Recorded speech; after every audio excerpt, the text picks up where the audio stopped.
एक सानो गाउँमा हरि नामको एउटा अन्धो बुबा बस्थ्यो। उसको एउटा मात्र छोरो थियो, सुरेश। हरि गरिब थियो, तर आफ्नो छोरालाई राम्रो जीवन दिन ऊ दिनरात सङ्घर्ष गर्थ्यो। ऊ आफै अन्धो भए पनि छोरालाई स्कुल पठाउन कहिले छुटाउँदैनथ्यो।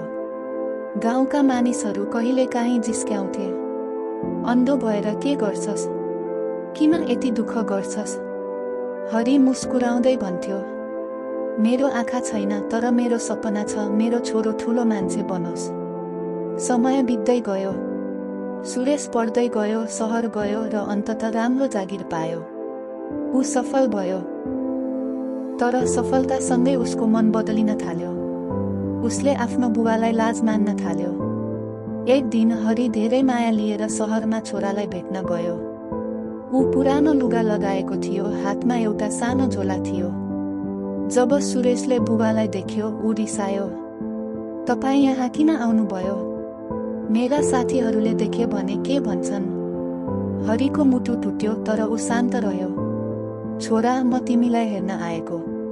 धेरै दिन भयो। सुरेशले कठोर स्वरमा भन्यो, अब तपाईँ गाउँ फर्किनुहोस्, यहाँ नआउनुहोस्। हरि चुपचाप फर्कियो। उसको आँखा त पहिले अन्धो थियो, तर अब मन पनि अन्धकारले भरियो। केही वर्षपछि सुरेशलाई एउटा पत्र आयो। त्यो गाउँबाट आएको थियो। पत्रमा लेखिएको थियो, तिम्रो बुबा अब यस संसारमा छैनन्। सुरेश स्तब्ध भयो। ऊ तुरुन्त गाउँ गयो। त्यहाँ पुगेपछि उसले बुबाको पुरानो घर देख्यो। सबै सुनसान थियो। छिमेकीले उसलाई एउटा सानो डायरी दिए। यो तिम्रो बुबाले तिम्रो लागि लेखेका थिए। सुरेशले डायरी खोल्यो।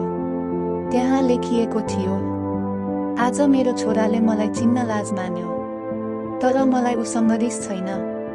म सधैँ उसलाई माया गर्छु। मैले मेरो आँखा गुमाएँ, तर उसलाई उज्यालो दिन पाएँ। त्यो लाइन पढ्दै गर्दा सुरेश रोयो। उसले छिमेकीलाई सोध्यो, बुबाले आँखा गुमाए भनेको के हो?